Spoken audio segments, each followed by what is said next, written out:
Wagwan fam, welcome back to yet another amazing episode of Check FT Podcast. Kama kawa, kama dawa. I am your host, Nick Mwamba himself. And on the right side, we have the one and only... I go by the name Shady Freeman, aka Island Boy, because you know why? I'm an island boy and I'm always trying to make it. Yeah, man.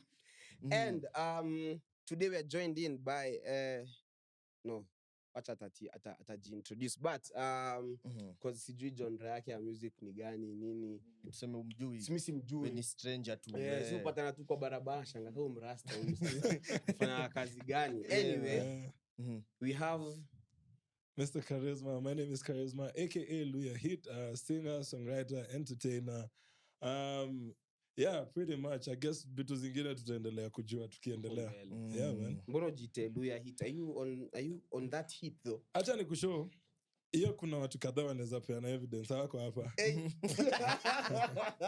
That's what she said. Hapana namaanisha wase wameniona show. Kama nilikuwa namaanisha hiyo ingine. Hit gani hiyo? Ukoaje bro? Niko salama manzenyi, mkoaje? Nafurahi kuona manze. Finally man, Charisma ni one of the people that we've always wanted to have on the podcast since. Man, thank you. And I love that. Yeah, nakumbuka, and I like the energy on your podcast. So this was a no-brainer, man. This was a no-brainer for me. Yes. Juzi tulikuwa natafuta msanii fulani hapo star mention jina akauliza na hii podcast ni ya nani? Nikamwambia ni yetu manze. Sawa. Acha nitacheki kama iko worth kukam. So ukiona Charisma amekam. Aliwaambia tuone kama iko worth kukam. But so inamaanisha atakam tu. Atakam eventually. Before we start. Mandhari ya leo ni tofauti. Unacheki mpaka leo tumeambiwa ile ya mandhari. Mimi ni Mswahili. Yenyewe ni Waluhya, nyinyi Waswahili. Niko kwenye mandhari. Yeah, man, we at Sema Box today. Yeah, man, wametupea space yao and we're really grateful, man. Nice space. So huko hata huko kwanza ukiingia tu kwanza unajiprepare kuongea kizungu. Vibes ni different. Vibes ni tofauti mpaka mlango unaambiwa push, wewe umesukuma mzee. This is the first episode tumefanya huko. Yeah, man. This is the first episode. But anyway, thank you so much Sema Box for giving us the opportunity waltupea an episode or so because waliona kazi tunafanya na pia tulishinda kitu fulani hapo. We are so grateful manze. We are working hard au sio? Yeah, kweli. Aya, into it kwanza. Tuko November. Na kuuliza kwanza, are you participating in the No Nut November? Cheka. Mimi na participate mbaya. Mimi na participate for months. Mbona mnasema November? Mimi hata sisi tumeishi hivyo. Star sign yangu ni Vajo. Mimi ni Vajo. September 8th. So mimi niko No Nut November all my life. Nataka kujua hii No Nut November inakuanga ya wase wananyonga ama like everyone, I guess. Everyone. But good question too, though. Yeah, that's a good question. Yeah, it's actually a good question. If it's not, that's actually a very good question because No Nut November, most people would go into lazima iko ni lungu la whatever. Kuna mzee anafikiria mzee yako mwenye anajipiga sesh. Yeah. God damn.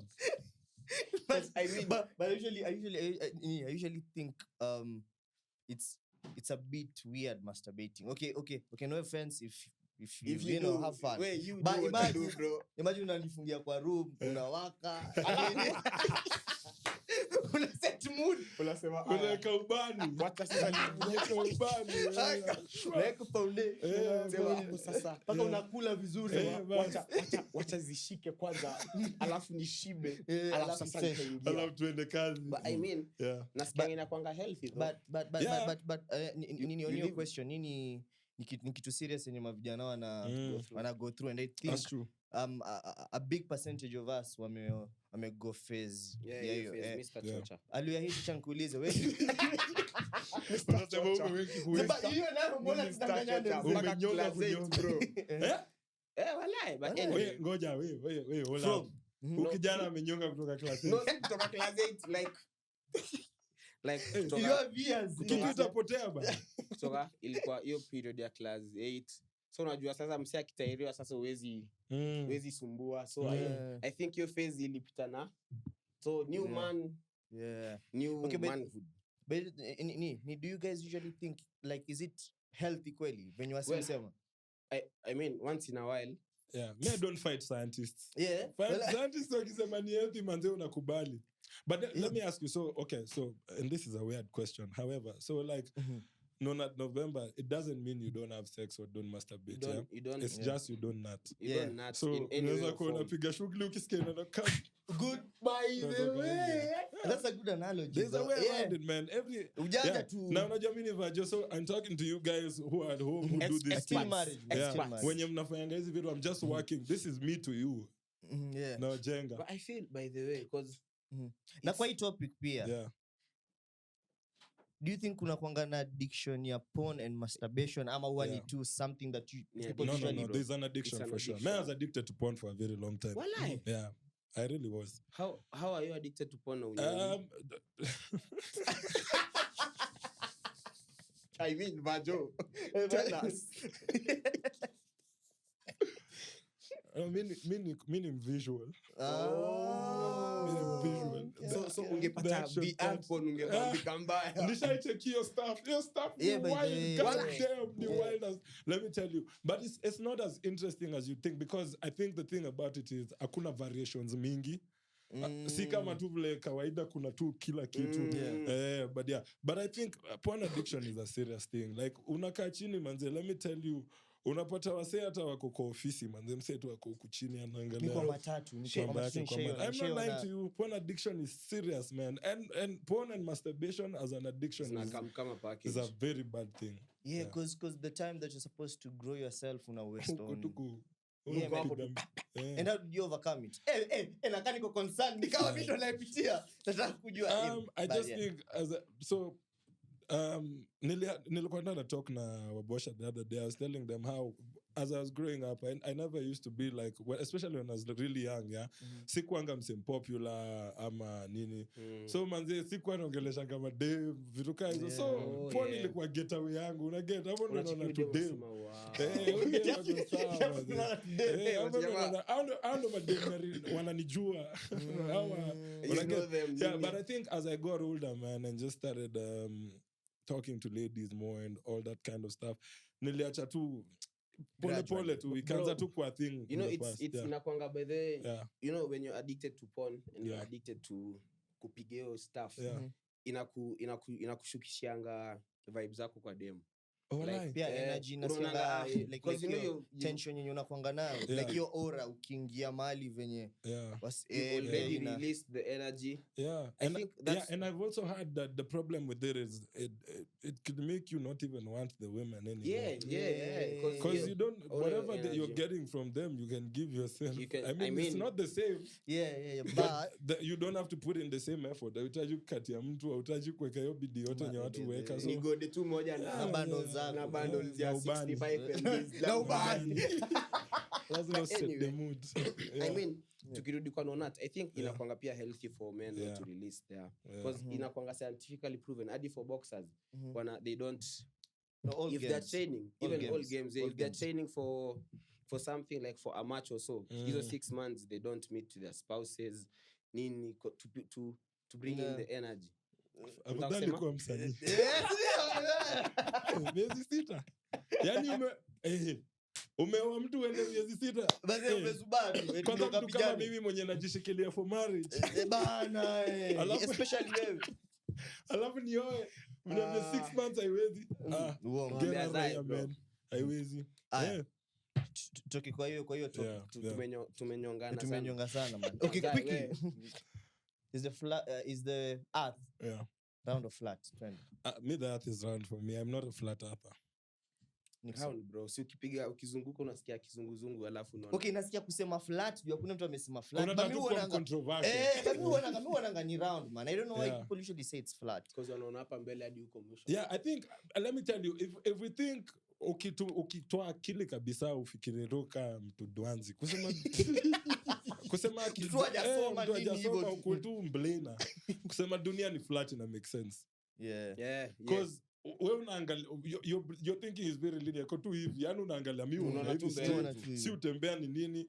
But najua kuna factors mingi. I think that the beauty about the world is there's so many factors that come into play that we can't even understand. Yeah, true. You know, because najua msee ana believe at ni flat labda anadhani kama ni round mbona hatuanguki.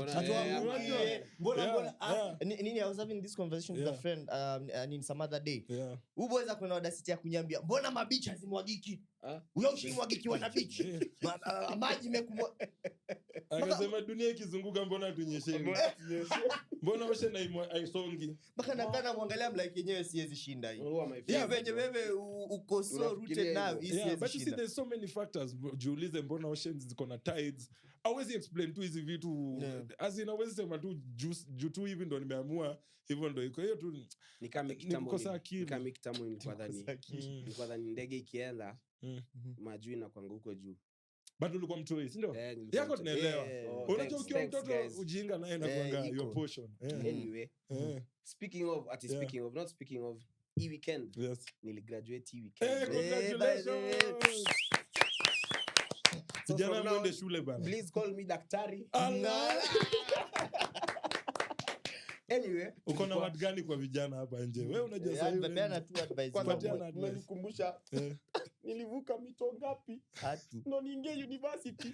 Na hata viatu huko anawacha kuone sasa hivi venye umeng'ara mzee. Ulikuwa unatembea mgutubu. Nilikuwa natembea mgutubu kutoka Kawangware mpaka Desta huko Machakos.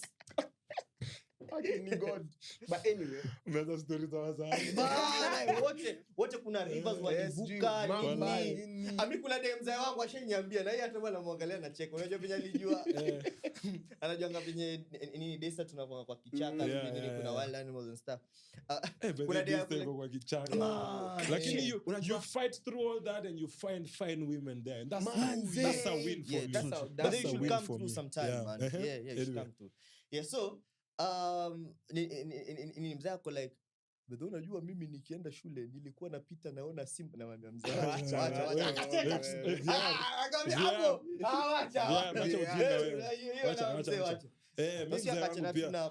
mimi mzee wangu nadhani ameteseka kusema kweli ameteseka lakini the one thing itanishow nijue kama hizi vitu ni ukweli ni nikiget watoi kama ndae get watoi nionekana pia mimi ndakuwa napiga para because unajua acha niambie kitu kuna beauty na kufanya story Jumi siwezi unajua mimi by the siwezi danganya sijateseka ile ati nimeona mimi nimeenda shule nilikuwa international school nimepatiwa pocket money sina hizo siwezi danganya lakini watoto wangu wanajua nilikuwa navuka mito nilikuwa nenda nauza scrap napata kilo moja nilikuwa nasomanga kitabu na mshumaa si kando mshumaa ndakuwa nasema na Kiswahili najua kusema kando linakaa nasikia mshumaa ni umaskini mshumaa exactly anyway nilikuwa na one of the best weekends weekend yangu ilianzia Thursday I can imagine only graduate Thursday niligraduate Friday but Thursday I had to go back to school ndio sijui nini so Thursday ulikuwa unadu nini nilienda chuo for rehearsals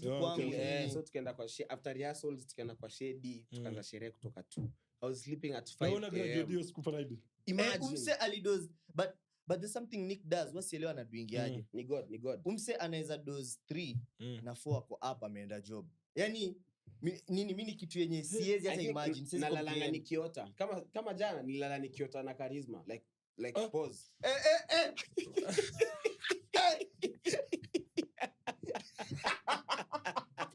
haya like mzee anaanza kufungua roho wananiota VR kama uliota na nani mzee aliota na mimi bana anyway like nilikuwa nota na hii season like episode so like inafika ngamali najiambia hapana hii ni uongo sasa ngapi alafu naamka unajua mimi siwezi dunda na mseka wewe naweza kuchocha mbaya unaweza ni derail manze tukakae because unajua mimi badhacha naambia ukweli okay but pia nadhani miaka zangu pia zimeanza kunifanyia ile stuff sitasema very open hiyo nayo sahau hiyo sahau lakini siko 30 na uko 20 anyway miaka yangu sasa hivi nikienda out nitoke club 3 mjue mniamsha after 2 days nachukua 2 business days kurudi miguu zinakuwa bana haya Thursday sherehe 5 am graduation tukatoka tukaenda kulikuwa na event ya job. Alafu pia alikuwa amesema tukitoka capital, alikuwa amesema tukitoka tuende kwa ofisi tuweke kabash. Ano kijana alikuwa shule anafanya kazi. Yenyewe si wengine tu I mean, mimi niko naye nimezubaki. Ni boy wako anarudi mtaani kama nimetoka job. Ambia sabuda. Hapo nataka nimepika kanyama nini? Ni worth it kama unatoka job mzee. Haya, tukapiga sherehe, club inaitwa Bagatelle. Tumepiga. Tukatoka hapo 4-5. Bro, kutoka 5 I can't account for what happened. Baraka ananiambia tulienda sijui Londro House, tukadoze, alafu tukatoka tukachana. Yaani hata job hujui nilikuwa bro, tuliachana Sarova na mimi sijui tuliachana. Mimi actually I thought ni so tukaachana. Sasa ndo ni come back to my senses. Niko Githurai. Na mimi naishi Umoja. Bro, I was like, alafu niko za ulienda graduation? Sasa si Friday night. Nakumbuka what imagine kukosa graduation yako. Acha niambie mimi acha na show me ambia say graduation, the ceremony itself for me is not a big deal kwa sababu si bado ndapata certificate yangu. Hata nisipokuwa juu hata wewe hata kama ulikuwa hapo au huko hapo sikuwa hapo. I was wewe ulikuwa mamangu uni text like hadi tukienda church anaona nikasi concentrate. So unaenda church bro, si babako ni pastor si lakini yangu achana nayo. Chana na hiyo wewe tunaongelea yako. Ni wewe tunaongelea. Mimi nimeuliza jueni unakaa mtenda dhambi. Mtu mwenye unafaa kuwa Umoja uko Githurai. Wewe kwani si mtu, wewe ni mtu mzuri kweli? Mimi nisema hata huo conductor aliniingiza kwa mat. Aliona this is the most easiest customer and shy beba. Akakubeba tu. Aliniambia tu bro, bidhi ulikuwa unaenda Githurai bro, hata sijui. Aliniambia tu bro, twende. Na manze acha niambie kitu. Githu si tu place ya kuenda. Man. Githu wangekuchukua. Bro, thank God. Unacheki even kwa nimevaa nilikuwa nimedunga alafu hizi shades zilikuwa tu hapa, simu ilikuwa ndani. Unajua mimi kuna boy wangu ashaishuka stage tukiwa lebande. Alishuka stage Githu hivi. Within 5 minutes alikuwa amemperemba tenje, guitar na laptop. Na hata yeye alishuka bahati mbaya akiwa mlevi. Alikuwa anaenda Juja akadhani amefika. Akashuka. Shit bro, mimi niko ndo maana nakwambia Githurai si tu place ni. Maombi za mamangu mama.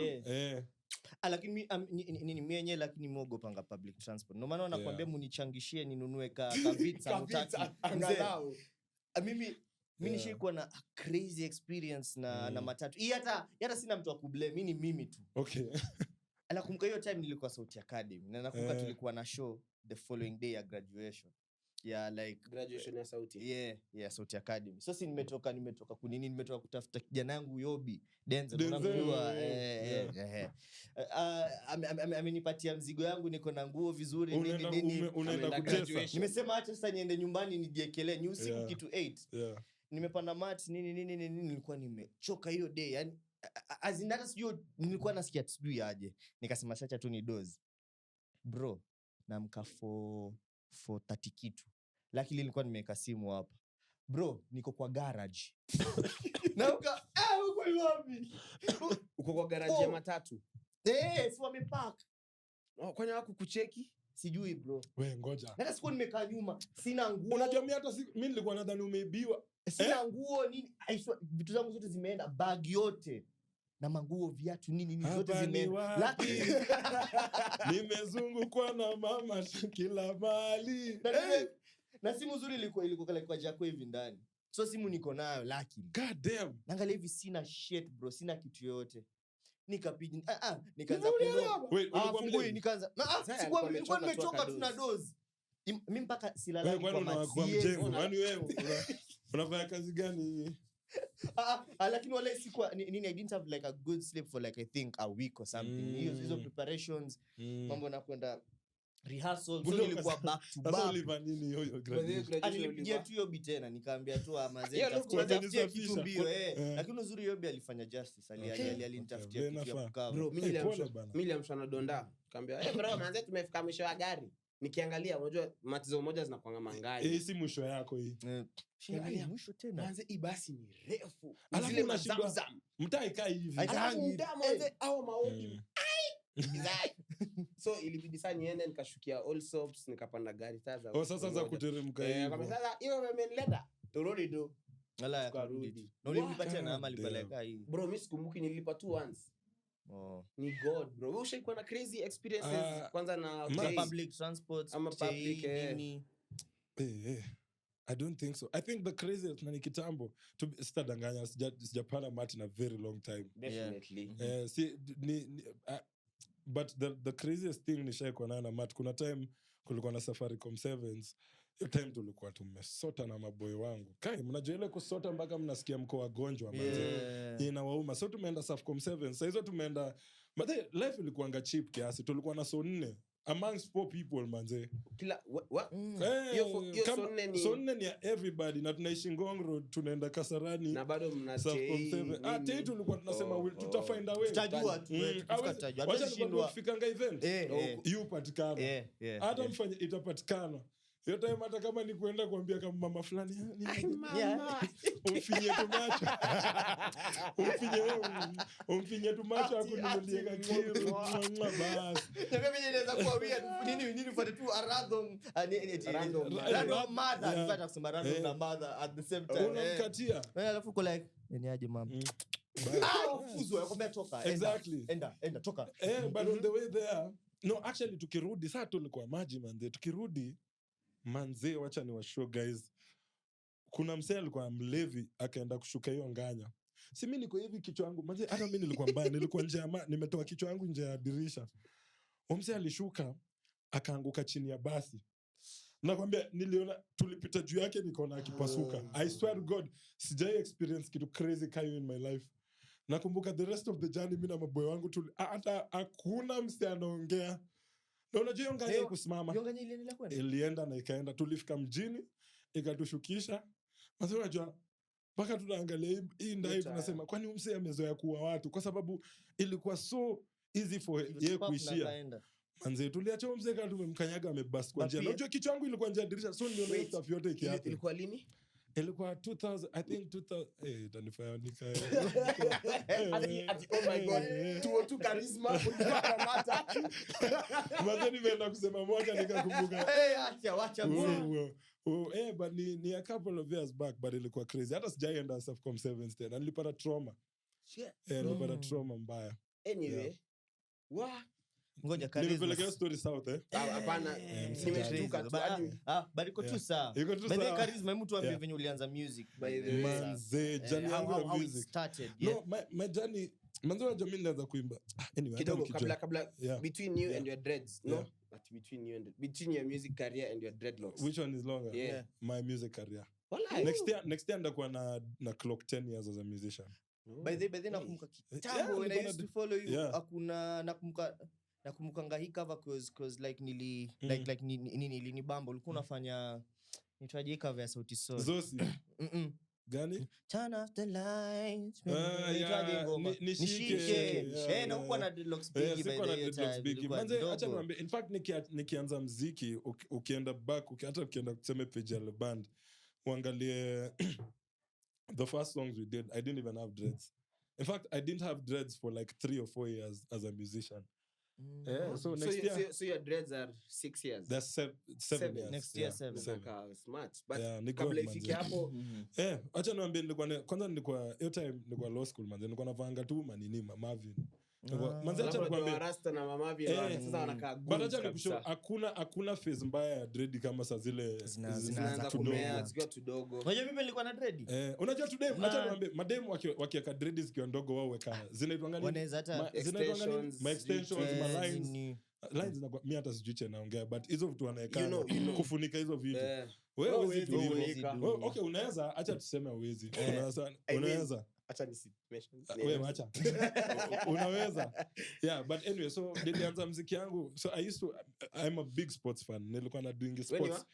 Sasa pia. Na hapana mimi najua wewe ni wa Man U. Ndio yenu. Man. Ndio tutakuwa sawa. Hiyo face itaisha bro. Itapita. Wewe lakini nakuhurumia. Jue unakaa significantly a couple of years younger than me. So mbona ulichagua hiyo team? Acha nikwambie. After 8-2 Arsenal, I knew this is the team. Unajua acha niwashow kitu, nimesupport United since 2004. What? Bro, yani we support yako ya Man U na sawa. Sawa. Na miaka yako ni Hapana, same. wewe. Sema venye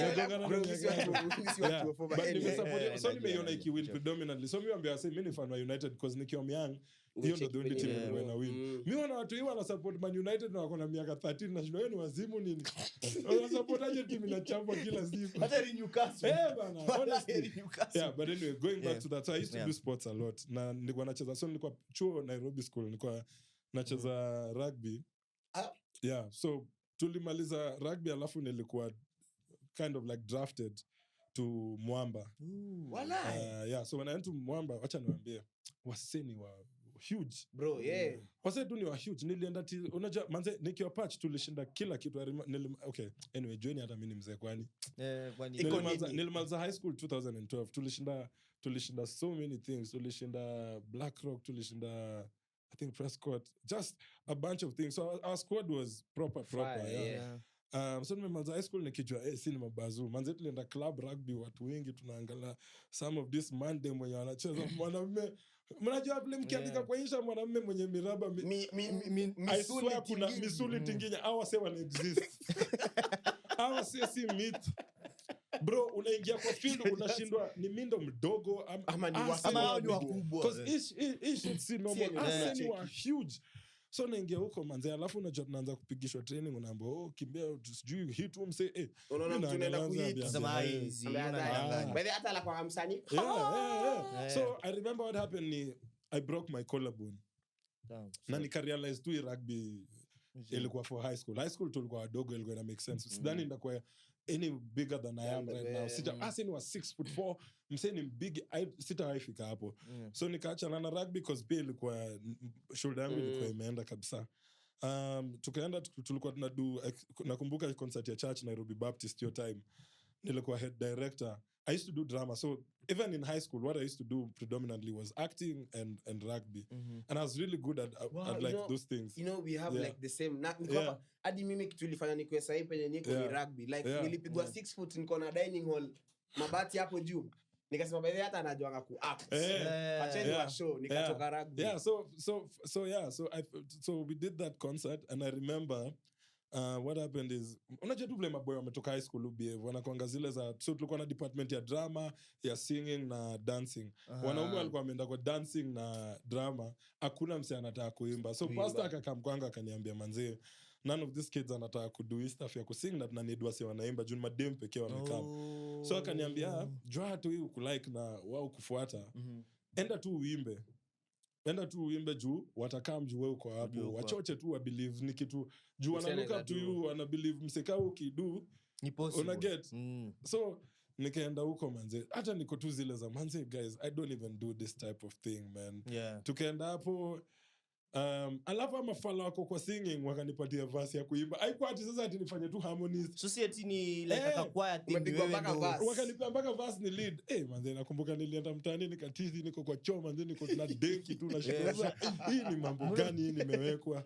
So nikaimba the next day and I remember a bunch of dudes wakakam hata wasi kutoka machurch zingine wakakam.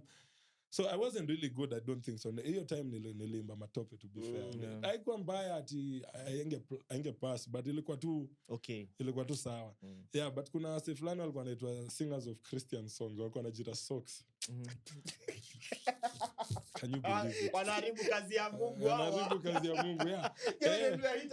Akuso disappointed na like. Yaani watu walikaa chini wakajiita fikiria singers of Christian songs. Alafu si hata azinio jina hata tumesema hiyo nikajua watu wako so like that's kuna socks bro. Unaitwaje? Socks. Yeah. But walikuwa wanaimba, I remember walikuwa wanaimba a cappella. Manze walikuwa wanaimba church mpaka wanaume tunawachukia. Juu wanateka madem wote manze na wanawateka na ngoma za injili. Kwa nikatia wao. Wasa wanaabudu huko mbele madem wanapiga nduru. Sisi tukatoa baba Yesu analili watu wake wanaingia hapo mbele. Ni hapo mbele. Socks toka hapo. Yeah, so asa akanikamia akaniambia kama mingi tizi na sisi tukaanza tu kupiga tizi nao na so ultimately how ndo tuliform the band now. So can you imagine from not liking them to forming now a band. To become a band. Wanajua hata boss tulikuwa na beef nao nikiwa nao church mimi nilikuwa nawachukia mbaya watu wanakam tu kuimba. Hadi mi shade by the shade yako ananibamba. Una get? Nikijua shade amedunga ma shades juu na mapete. Superstar hapa. Alafu alikuwa na afro. Who is this guy? Na sasa anawateka. Noise alafu shade hapo anakam tu. Anawateka akifanya hivi. Fuck this guy, bro. My name is Shady Freeman. Toka hapa. Free yourself. Sasa walikuwa wanajiintroduce alafu mtu anafanya kwanza kabla aanze kuimba wanafanya ile kitu wasanii udu ya ujinga. Si muimbe kama unaimba uimbe wewe. Hamkuwa mmetizi nyumbani. Kwendeni huko. Jokers, socks wewe. Failure. So ikakuwa hivyo tukaanza kutizi nao. Na I guess hivyo ndo journey yangu ya muziki ilistart. Ilikuwa such like honestly musema kama ule pastor wetu wangenilazimisha ama kama the leaders wouldn't have forced me into singing. Na si ati sikuwa naimba before, nilikuwa naimba, si ati nilikuwa naimba mbele ya watu, but nilikuwa unajua tu ile mtaani tu unajua vile kila msee udu. But sikuwa nadhani mimi ni msee naweza imba. Kasi hiyo situation ya kukuwa pushed into your position singeaidu muziki.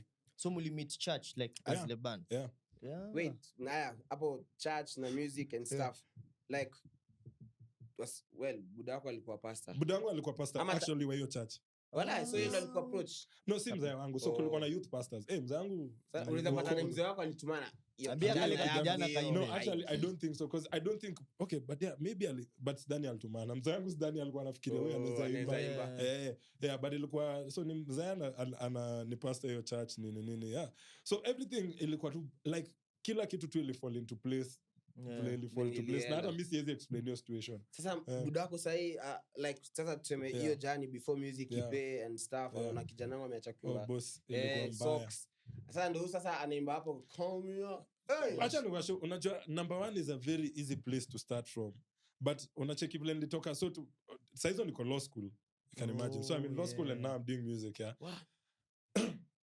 Muziki tuna do your time I lipi anything. Alafu ni tuko na views ka 30 na hizo 30 za familia. Ni zile umeshare link. Hii ni maborio. Hata wewe umewatch video mara 10 ndio hizo zako. Una get? Cause hata wewe believe uko kwa music video. Una get? So mzeno na kila saa najitolea vizi kwenda kwa hizi events. I think wakaanza kuona kijana yetu ataachana na shule. Afanye hiki kitu. Mimi ngaambia as I start chuo ndafanya chuo mpaka nimalize and then nda decide to at the end of it all what it's going to be. Initially nilikuwa scared of expressing myself with my music because of course mimi ni mtu wa pastor so nilikuwa najilimit sana with what I could do with like the music una get so hatuwezi imba vitu fulani sitaki kwenda kurombosa madem nakwambia hadi madem kwa video alikuwa anatokea tu ni wa kushikwa tunatembea kimungu una get ama video imejaa wanaume tupu kwa video una get ilikuwa tu vibes kama hizo so hata mzee yake akiambiana mimi ni msanii anasema it doesn't do gospel music but it's uplifting music. It's positive music. Yani vitu zenye bado anaweza but unajua ikafika point nikaanza kurealize kujihold back na kuto express chenye sit na feel is the problem. So and let me tell you when you watch the video for number 1 you don't it's not that hakuna kitu kwa hiyo video. Bro mimi kuna saa Suzy ana akifanya hizo stuff. So acha ni washow. So that's actually the part. So when we released this video, so my dad is a big fan of my music. My dad always wanted to be a musician, but he was a musician at BGV for a couple of artists back in the day for a while. Akaenda hapo akakuwa pasi nini. So mzee like tu kuona mimi na muziki. Chini ya maji akoza. That's my guy. Yeah. So na remember nilimpelekea video ya number 1 kabla itoke. Manze wacha niwaambie unaona hizo shots mnaona za Suzia hata kuna zenye tulitoa wala manze kwa niko naambia mimi mzee wangu akiona hizi vitu ngoma itatoka naambia manze najua si nyinyi nisaidieni ni mimi tu manze nilipea mzee video so video inaendelea poa nikafika wacha Suzia sasa anze kwa sababu najua pasi ya Suzia hakuna ile skati yake inafika slip kutoka huko kwa kiuno mpaka chini na hiyo ndo part inaonekana kwanza amepiga hivi kamguka kwa hivi kama ndizi shwa mzee wangu akaniambia hiyo nini umeanza kuweka uchi sema god damn yaani unajua zile maswali unaanza kuulizwa za disapproval na kwa nini mmevaa hivyo na hii ni nini mnafanya hapo penye mnaonyesha ni pombe wanakunywa kwa party ya shop nikaanza kusema it is unraveling manze. But anyway, so first of all, even before to release ngoma nakumbuka nilikuwa nimedespair sana na music because tulikuwa nimetoa like 5 other songs as hakuna Kenya zinadu. Nilikuwa nimeambia band manze, so this June nilikuwa naenda ku graduate, so nilikuwa nimemaliza law school hiyo 2016 December. That's when mwaka yetu tulikuwa tunamaliza, and number 1 ilikuwa inareleasiwa in January of 2017. So this was really a make or break moment. Nikaambia wase manze, hii song is poenda manze, me honestly umeenda hata I think ndaosha tu mkono manze, niseme tu yani this is it, because nilikuwa nimechoka manze. Tulikuwa tumedo free gigs for a bunch of years, like 5 years manze. Tunaenda Nakuru for free. Kwanza tushaenda Nakuru bure kucheza gig. Tukaenda huko, tukitoka na Mololine, tuko kwa stage ya Mololine, tunapanda mat boy wetu mmoja akashikwa juu hajatu vile wasanii uvaa nguo zingine zinakaa artistic. Wewe ni malaya, wakamchukua manze. So imagine umeenda kupiga gig ya ni Joel mjanja. Ni Joel manze, walimteka manze.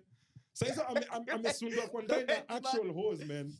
Amekuwa kwa ndani na malaya. I swear to God, kwanza kuna dem dress yake ilikuwa imeinuliwa mpaka huku juu alipatikana akikulana na msee kwa ndai. Alafu msee trouser yake imeshukishwa hivi chini, wanaambia wasivae. Wasiwasi evidence, don't tamper with evidence. Baka naambia maboy wangu sasa amekaa kwa mabati ya Mariam. Baridi. Baridi na walima manze. Manze, so can you imagine tuko hivyo, hatujalipwa hiyo gig. Karawa anatuambia kutoa umse ni 5k. Tumeenda huko gig. Manze, it was so difficult So tuko hiyo point ya is stuff to high make sense. Una get? Tukaenda nakumbuka for the first time in the band's career, tukaenda mpaka church hiyo day. Peke yetu, si siku ya service. Tukaenda tukashikana mikono yote tulikuwa mimi, Abe, Ken na Joel kashikana mikono. Kwanza Joel ako more spiritual, ndio ametoka kushikwa vitu. Ameshikwa na mambanga. Kwanza manze mimi ndo nafaa kuombesha. Tunashikana manze tukaomba, tukaambia God manze, umeona struggle nimepitia, acha tu hii ndio ikuwe the one. So kumbe haikuwa eti bahati tu mlifikia tumkaeka, kumbe kusema ukweli na number 1, yes God will come through massively, but me wambia say I genuinely don't know what happened with that song. Like there was an air of, I think me believe lazima na every success story in my opinion lazima kuwe na luck kiasi mahali. Yes umekaga bidii. I depend on Nick Jonas akisema luck in a play big part, because bro, let me tell you, there's so many talented artists in this country. Sometimes you look at someone and you're like, man, mbona umse ana hiyo opportunity yenye niko nayo, na si juu any better than them. Kuna tu favor fulani na luck fulani imekuangukia nye hauwezi explain. So hiyo song ilienda crazy bro. Can you imagine we went from 100 1000 hata tuko na za 1000 ka 500 views to all of a sudden tunamaliza hiyo wiki at 50k views. Nakumbuka tulikuwa tumepanga hii song ikifika 1000 views tunakata maji, ikafika tukakata. I swear we did the same thing with Sherry. Tulikuwa video ya kwanza iko ngapi? 990. Ikifika tulitafutana toka Nairobi, wewe kuja nini tupatane bro, tulikata. Na kusho hata sisi tulikuwa tunasema hivyo 1000. Tunaendelea tu kuset 5k manzi kafika mahali tukaona pesa itaisha, wachana akibu ilikuwa mnakata na pasa asitao ilikuwa hata tunasema tao tunasema 5k 10k 40k kidogo na did you know hiyo ndio itakuwa ngoma big ama mnyimli? Ni kusho kweli. So I wrote that song like 9 months before it was out. Nakumbuka hata siku andika nili recording kwa bafu, nilikuwa naoga mimi acha tu record ikiplay because saa zingine ma melodies you come. So nikaenda ndafu Suzia alikuwa amedo interview akisema, aliulizwa who would you wanna do a collab with. Hiyo time akasema nini Le Band. And then you know when nobody is in the industry, so at that time I'm like you could have said Sauti Sol or Calligraph or whoever, but akasema sisi. So I was nilikuwa humbled mbaya, nika Richard tena nikamshoni kuna kitu na feel kama tunaweza do, because I feel it's a call. The chorus I have is like a call response thing, and whatever, and I feel like it would be a vibe. Ilikuwa normal. So we do the song, and unajua mnajua mambo ya usanii tunadu, unasikiza song so many times in studio mpaka unaacha kufeel kani poa. Unaanza sasa kutafutia makosa sisi hapa mimi nakumbuka hata wase kusema tutoe video nilikuwa nakataa manze, wananiambia kwanza hiyo time waliniambia budget nikawa ni mbao, na wananiambia tugawane 30k. Naambia wase yote 30k na wapi 30k? Kwanza ni 2017 nimeanza tu uni. Nimesota na vida zenu ni 45 views. Unaget, imagine unajua kwanza ndo logic naambia wase so we used to shoot videos for like 10k alafu ina flop. Naambia boy imagine tukiwa na mbao flop. Na unajua it time sina pocket money kama before June nilikuwa najengwa na wazazi na save. So sasa sina hata do. Tukatoa hiyo do, by then nilikuwa msick. Nakumbuka after hiyo video niko tu mtaani nasema yani mimi nimepeana pesa yangu sijakoniwa sijapigwa. Hakuna mtu ameninyonga, kuna mtu amenilazimisha, mimi ndo nilituma mwenyewe. So me personally I wouldn't lie to you. Labda wase wengine wa band wa show Mr. kudanganya, sikudhani hiyo song ingeenda vile ilienda. But I think ilifika tu. Haya, na unavyonipenda mimi nataka kujua about unavyonipenda. Manze unavyonipenda mimi na mimi nilikuwa honestly nilikuwa tu nimechoka kwa group. There's group ni kama marriage. Mimi ambia say the thing about a group is sometimes relationships run their course. Mnadu kitu inafika tu point labda mko on the same wavelength, especially kama unajua inakuanga much easier kama wase walikuwa wamemaliza uni wakadecide wanadai kudu muziki, so wako on a common level but najua sisi tulianza muziki ka wase wako uni, wase wajamaliza uni, so msee anamaliza ana graduate ana realize mimi nataka kuwa nimesomea mechatronic engineering, this is what I want to do. Nimesomea hii, this is what I want to do. So ukaanza tu kuona vitu zinaanza kushift, mnaenda tizi wasea wako mtu ameenda sijui job wapi. Mimi nikaanza kuwa disgruntled niko zile za I'm always at practice for like I remember for like 2 months I was at practice on my own. Naenda studio au na come to record verse wanatoka, mimi niko studio every single day. Mpaka wasa anaanza kuniambia you already operating as a solo act, why you might as well just become a solo act. Alafu nikaanza kuona just because of the lack of commitment from everyone and priorities too. Na priority pia brand inaanza kushuka. Like acha niambie kitu, by the way ikabidi kwa muziki hiyo onekana tu you anza tu kwenda down on its own, hata unajua by the vitu hazikopoa. So I remember I just texted the group nikamwambia my guys nadhani tumekuwa na good ride, thank you so much but mimi niko out, peace. Na nika leave group na kwanza niliblock kila msee juu nilisema sitaki msee wote anikola jaribu kunibembeleza, mimi najua mimi naingia box rahisi. Aki charisma kama manze sipo lakini msinipigie tena. But I was like, you know what, did they check it by the way? I don't care, man. You see, let me tell you, do you know, at that point I didn't care because none of them were thinking about me. Sazile walikuwa na hata tizi, wana hata studio. Wacha na show, kuna day tulienda show mmoja wao come. So I promise you. Wow. Ikafika point tu nika realize sasa wanifikiri hata mimi nianze kujifikiria. So unavyonipenda was literally just me going into studio and being like juu mimi ni proactive, mimi usema nafanya vitu na nazidu. Nilitaka tu kumake your mark niseme you know what, I'm doing it, it's happening the way juu unajua kitu there is no going back. Nika release hiyo song kwa hivyo nilienda studio na Mbidhi tukarecord hiyo song hiyo day na nikaambia ase mix and master stuff sijui ndatafuta do nimesave up some money from the band, I'll shoot a video and put it out, whatever happens from there tuone vile inakuwa. So ilikuwa tu zile za nimechoka manze. By the way, it was a really nice song. Thank you, man. Sana man. Thank you. Na swali yangu ingine about hii mambo yako ya kuwa solo na kuwa in a band. Wewe unaona gani inakufavor most, like wewe as Charisma? I think now I'd say a band and then solo. Because oops. No, I'd say right now I'd say solo because I make my own decisions. I think najua penye nataka kuenda. I think I really struggle na hiyo kitu ya watu kuslack na need kupulwa say. Hakuna kitu inaboka mtu ni mkubwa na lazima umvute-vute. Kweli. Bro, you know, hiyo tutasema off camera hiyo. Kuna watu wako na jambo. Kuna watu. Wacha wewe. Ukora. Ukora. Yeah, but like I was just tired, like wacha niwashow. The one thing about being a solo artist is you decide on what you want to do. Like una decide na una action. Unaandika ngoma sahihi unaandika. Hakuna msana ana kuhold back. Hakuna ati naishi Juja itabidi mgoje hadi weekend. Ati niko na job ngojeni ndakuwa available in 2 weeks. Manze ilikuwa imefika hiyo point. So muziki ilikuwa imekuwa difficult. Hakuna kitu ina move just because kuna wase wataki move. Na unajua the worst thing ilikuwa wase wana make do. Na juu mimi nimeamua kufocus on muziki. mimi nimekaa tu nikiwangojea manze. Your stuff ni painful. So I think I enjoy being a solo act and just doing what I want. Na nikimeka idea ngoma kuna msee ananiambia si like idea na feel tunafaa kwenda na sound nyingine more commercial kwa sababu unajua market inataka hivyo. Mimi kwanza nachukianga kuambiwa hiyo stuff. Nachukianga kuambiwa vitu kama hizo. Mimi usema kana dai kumekio sound wacha ikweni mimi nataka kuimake. Yeah. Isikuwe naambiwa juu. Na hizi ngoma zenye ziko like commercial. Hizo ndio ziushikamo. Inakaa ziko na longevity. Angalia example yako vile ngoma zako zinashika. Okay, some there, some are not. Hadi watu kama Kinoti kina Ethan like si necessary watu tengeneze radio sounds. And let me tell you what I ask people is what's commercial? Commercial doesn't hakuna ngoma commercial.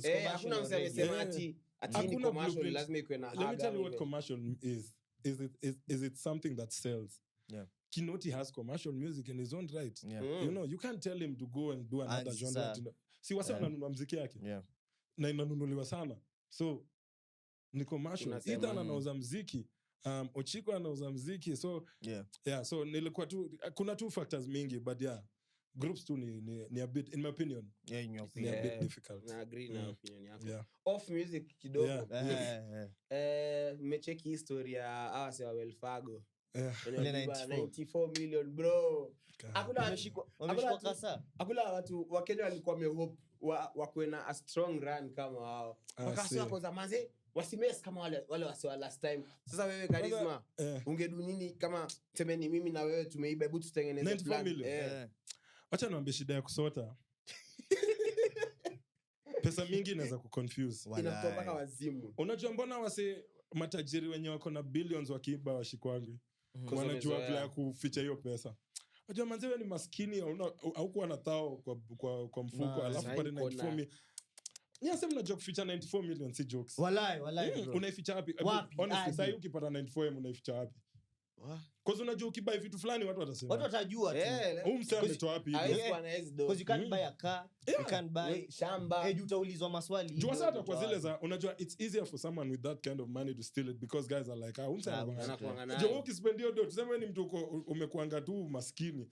All of a sudden umeleta kirenji. Hata mimi wivu itaniua.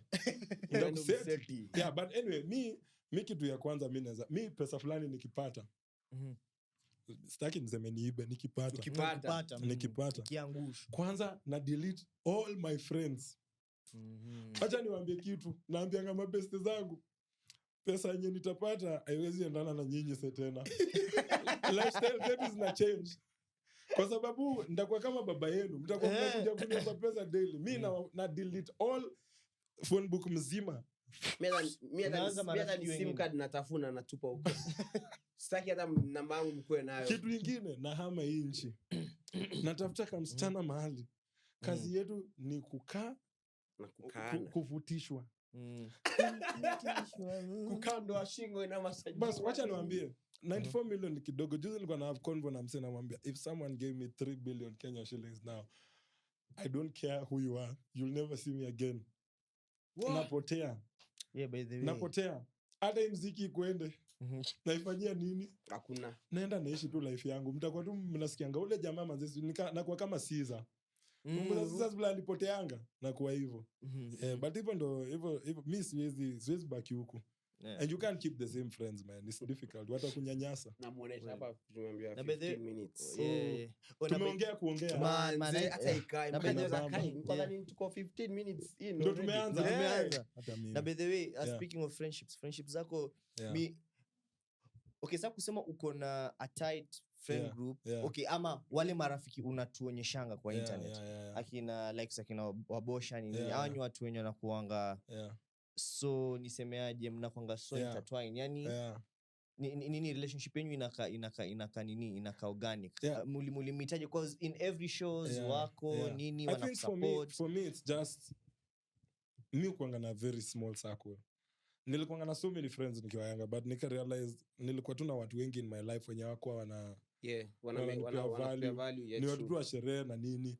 So I have a very close knit circle na si you come through for each other for everything. Unaget na ndo maana those are the people you'll constantly see me with. Pia mimi wasifuatangi hype ya kutaka kukua around wasanii celebrities. I don't care about that. So like I just live my life. Mimi napenda ku live around watu wangu. But pia watu wako ni celebrities. Acha huyu ni mkora huyu. I don't like Watu wangu ni kama watatu ama wanne. Yeah, but predominantly my friends are just people just living normal lives and stuff like that. Yeah, so me niko na very close-knit group, and I stay with those people because I trust them and I love them and we're down for each other. And wase najua nikipigia wata come through, wakinipigia nda come through. So ni hivyo tu. Yeah, niku jengana tu. How was it working with Bensol? Nah, Bensol is amazing, man. Yeah. Bensol ni talent.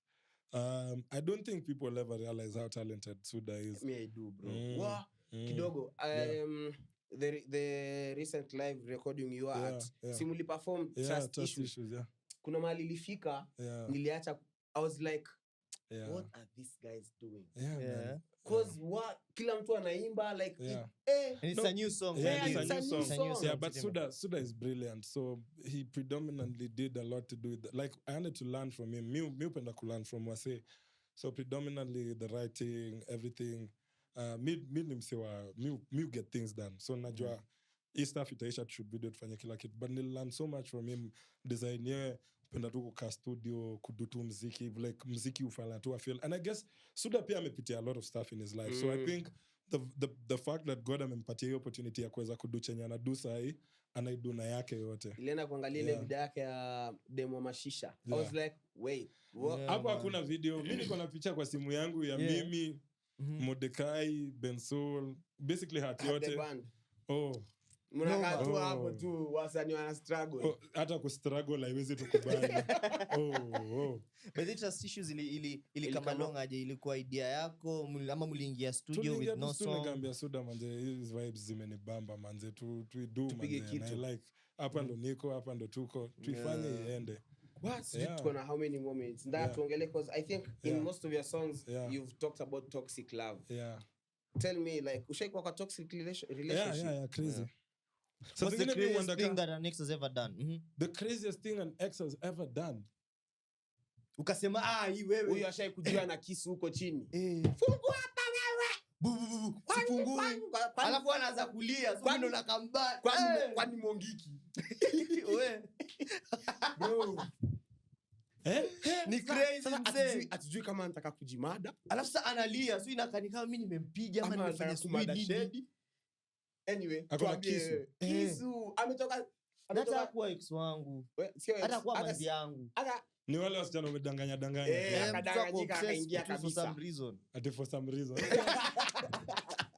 You know the reason. You know the reason. Watch out some reason. Acha maneno. Jamaa gasia. Mkora. For some reason. Mkora kabisa. But me ni dem aliruka nje gari man then nikidrive. Nikasikia god damn. Niko what up? Hey, unajua kwanza wacha nikwambie una drive hivi mmekosana. Amenyamaza tu. Sasa anakuambia stop. Amenyamaza tu. Ghafla binvu unaangalia hivi kando ya kwa Morio. Nikasema, "Niambie ulienda, niambie ulisimama." Acha mtoblana. Ati unikana nimefika mahali anaenda. Acha niambie my biggest stress na hiyo situation ni and she was a really nice girl. I think kulikuwa tu na issues zilikuwa zina happen. My biggest stress na hiyo situation ilikuwa nilikuwa najambia udem kitu ikihappen a dead. The last time tulionekana kwa club tulikuwa tuna argue. Wow. And then the next time anapatikana ameanguka nje ya gari amededi. Waseme msanii aliua msichana. Guy. Nakumbuka hata the next day tukiwa vile tulitoka tu si John limpeleka akafanywa scan alikuwa ameumia kichwa nini. Wewe unagaramia? Hapana. Hiyo haijafika hapo mzee hapo umesukuma. Hiyo nayo inanyanda. Hata sikuwa na uwezo. Hata ungetaka sasa wewe unajua umejirusha unajua alikuwa anarukia nini ulimuuliza hiyo. Acha ni washow so tuliavyo convo nikamshow man I would rather hata unichape. Niko na mshow ukinipiga tunaachana kesho ni sawa. Lakini hii stuff umedu ili ni scare kwa sababu mimi nilikuwa na feel if anything happened to you ungekuwa umeniachia ngori. Mimi nilikuwa nimepanic nilikuwa tunasema gari kama ule msee. Shit alafu hata si chini andai imagine tu angepiga kichwa chini. Angepiga kichwa chini alafu adedi tu. Unajua ingekuwa mara ya mwisho chenye what we saw in the club, she was fighting with Charisma and then they left. Yeah. Now we are seeing that she's dead. Charisma. Hashtag hapo number 1. Justice for. Hey! Boss, mi wacha niwaambie.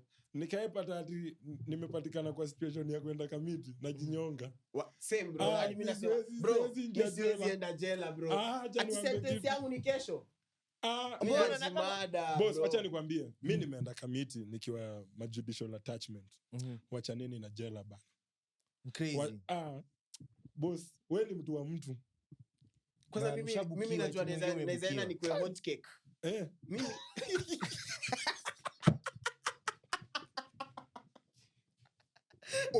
Chikio mali manze. Lakini Nixon huko kwa hizo situations tu mbaya kama hii.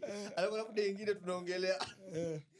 Alafu funny thing yeye ndo ujiseti. Kuna day fulani tunaongelea some cannibal woman from Uganda alikuwa ana watu alafu anawauza kwa hoteli yake. Wasa anakula innocently bila kujua. Unakula mamori. Nini mzee akasema, "We, huyo mama akinishika si hata huwa watu wengi for a while." Stock ya nyama iko ready. Akiweka mguu. Watu wanakula hiyo. Na hii ni ng'ombe wapi? Ng'ombe ya Uganda. Anyway, so ndo unasema hata jela wakikuona nyama safi. Nyama jina mzee. Kukufa wai imedu. Hizo stories huko anga crazy, unasikia msisi amerepiwa na 18 guys. Na si jokes. Mimi nilipata msee kwa infirmary akishona. Mimi naambia mimi kishona diabs. Dig down there. Shwa. I can never. You life si lazima. Juniambia wase and let me tell you tuko hapa nje. Tuna take freedom for granted. Bro. Ndio mimi usema ukiweza always avoid any situation inaweza kuingiza ngori ya jela. Kacha niambie kitu moja, mimi naambia maboys squeeze. Hata msee akikukatia msivuruga. Na ukivurugana usiwairusha ngumi ama upige mtu na kitu. Iruzabe mtu kama ngori. Zaba kofi muende. Utapiga mtu ngumi. Mtu wa dead. Wala kuna story msee sijui amepigwa ngumi moja. Unakufa. Ako tu sawa, mara internal bleeding pap unatafuta kesho. In fact, in my opinion, just walk away. Yeah. Utafanya hivyo msee dead na utapata kumbe msee alikuwa na condition. Si ajabu ulitrigger tu na uko jela for the rest of your life. Mimi naambia naogopa jela hata ile unipe mimba. Jela. I will take children. Na mimi naogopa watu mbaya. But nipeni hata mimba 10 nitalea. Unafikiria nini utapata watoto wangapi if you are to choose? Staki as we wind up. Walai. Utaki pasta kwenda ni watu ni expensive. Okay, true. For sure. But hakuna yeye anataka ipesa usanye unataka iende wapi sasa bro? Si, uko hapa wewe. Eti huyu mizinga zinanunuliwa na nini? Hadi zinanunuliwa na mawe. Unajua kuna boy wangu amepata mjuni ya juzi. Siku hizi pesa tulikuwa tunafanya nayo mzinga yake ni ya Pampers. So hiyo mchezo mimi sifanyi. Ama labda ukue kama kuna watu ngapi? Mimi wawili tu, boy na dem. Most of the guys I find wanasemanga this is the one, undo unajua dem nao ama undo boy nao, na hiyo mentality inafanyanga msee anakaa kwa unakaa longer than you should have been. Like wewe unaona tu yenyewe udem ana cheat on you ama udem anakupiga ama uboy anakupiga, but uko tu hapo. Ni mental abuse. Acha niambie chena happen. Mimi na believe kila msee anaweza get out of an abusive or toxic relationship. The thing is it's not easy. I think the overwhelming thing na mimi ambia say patieni wase grace kwa si rahisi. I think inakam tu na kujivalue, understand value yako, kujiheshimu tu. Ukianza kujivalue, realize you're worth more than whatever that person is giving. Ndo penye unafika point ya kutoka. And I think si rahisi kufika hiyo point. Labda ulikuwa umeka value yako kwa homse, so but I think wasa atatoka. But mimi wananga akituka cheating ni kitu haifai kuwa as we wind up. Akituka cheating haifai kuwa tolerated kabisa. Nini msemanga hivi, if I ever find my partner cheating na hiyo ya kwanza, na hiyo siku ya kwanza mimi am done. Na wewe ukicheat asijue. Charisma, that's the best way to end. I love it. I love it. Charisma. Best yako ako dem yake amecheat ama boy wake amecheat, una seti nani? Ngoja, best yangu, demu yake amecheat. Like your partner, best yako partner wake amecheat. Unaambia best yako kama unakanyagia SMS. Mimi naambia boy wangu mbaya. Mimi pia nakwambia kusnitch. Mimi hata nishaifanya hiyo. Excuse me, teacher. Sa Charisma, any last words? Thank you for having me. Nimeenjoy sana. Nyase ni wa true manze, imekuwa entertaining. Atasongesha mbele. Kamekimbia hata mimi ndo kamekimbia. Story mbili moja mbili. Tumeongelea tu amefika saa hii tu tumeongelea tu kamimba hapa na pale. Kidogo kidurai. But anyway, it was thank you so much. Charisma for coming. Appreciate sana man. Hopefully taidu tena. Sasa tukirudi home tutafanya sasa home. Yes, into the future actually. Let me just say you guys doing this spaces. You guys doing this spaces, but naongelesha nyinyi for now. You guys are the future. Hii media yenye mnadu ndo the new media. Kama nyinyi say amjui chenye mnadu isn't the platforms. I won't lie to you, I'm not a fan of radio at all. I don't like doing radio interviews, TV interviews, but easy stuff is really bad because you're yourself. You say what you're feeling na nyinyi say mnatupea hiyo platform. So na appreciate man. Najua kuna wase wengi labda hajaiona kitu yote na do wataniona hapa leo na wataniona in a different light na appreciate you man. So thank you man. Thank you so much for coming. Thank you Sema Box for giving us the nice space. But if you don't know now you should know. Sema Box is a really nice studio. Unaona hata hapa mvua watu wakinyeshewa nini. Nyinyi mnanyeshewa huko. Hapa ndani hatuisikii. Kunagi baraza lab where you get to be educated more on podcasting, media and stuff. So you should come check Sema Box. And that was it for Check Out Podcast. Interact with us on our social media platforms. Interact with us on our social media platforms: Instagram, Twitter, TikTok, YouTube. Subscribe, notify, and go stream Trust Issues. Yes, please. Man. Peace. So peace. Yes, I do. Peace. Nice. No,